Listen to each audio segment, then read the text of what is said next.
Un fauteuil roulant qui n'obéit qu'à l'œil, c'est ce sur quoi ont travaillé des chercheurs londoniens. Rassemblés au sein de l'Imperial College, ils ont conçu cet appareil présenté comme peu onéreux et facile d'utilisation.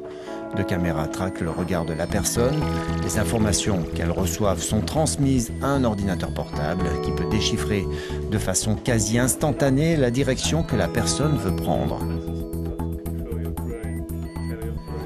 Nos yeux ne sont pas uniquement une fenêtre sur notre esprit, ils sont aussi une fenêtre sur nos intentions. Si vous voulez aller quelque part, par exemple, si vous voulez aller ici ou là, alors je vais regarder par là-bas d'une façon particulière.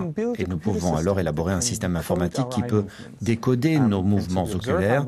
Et ainsi, nous observons ces mouvements avec un détecteur. Nous les analysons et l'ordinateur interprète ces commandes et dirige le fauteuil roulant. Déjà, des systèmes existent pour aider les handicapés à se déplacer. Mais celui-ci présente, selon ses concepteurs, des atouts de simplicité et de sécurité.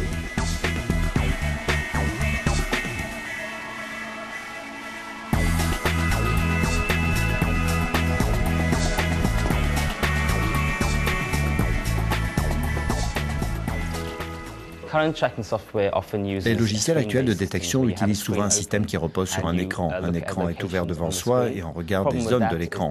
Le problème, c'est que ce système est trop simple et il focalise trop l'attention de l'utilisateur.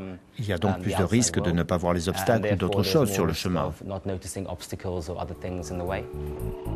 Des tests pour l'instant menés à bien avec des personnes valides au milieu de la foule ont permis de constater que les déplacements étaient plus rapides et moins erronés qu'avec d'autres systèmes.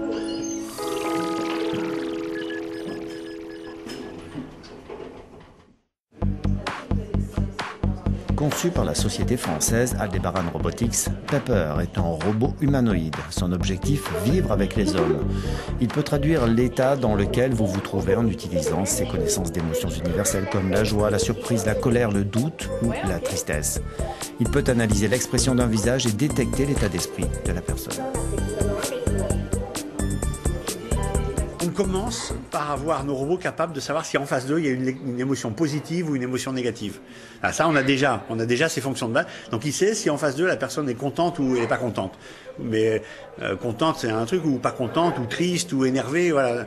Il sait pas ça. Il sait juste si c'est positif ou négatif, ce qui est déjà bien, ce qui ouvre déjà plein de possibilités. Et petit à petit dans le temps, nous en interne ou avec la communauté, on va pouvoir élargir ça à toute une gamme d'autres émotions. Bruno Maisonnier rêve d'un avenir fait de millions de robots amis des humains. Les robots dont le design est délibérément amical et sympathique. Objectif, aimer son robot. Je crois qu'elle s'est arrêtée parce qu'elle voit plus personne. D'accord.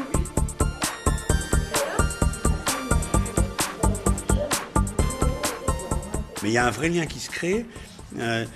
Mais comme il s'en crée avec des objets, est-ce qu'on peut avoir des émotions, est-ce qu'on peut aimer des objets? Parce que la question de fond, c'est celle-là, c'est un objet, un robot. C'est un objet particulier, c'est une créature artificielle, mais ça reste un objet. Et est-ce qu'on peut aimer des objets? Il n'y a qu'à voir les enfants avec leur doudou, avec leur ours en peluche, c'est bien sûr que c'est possible d'aimer, d'avoir des émotions avec des objets, à condition qu'il y ait un historique affectif, à condition qu'il y ait un vécu émotionnel commun. Pepper sera commercialisé au Japon dès février 2015, moyennant 1 500 €. Ta réponse n'était pas vraiment ce à quoi je m'attendais. Tu as répondu non alors que tu aurais dû dire oui.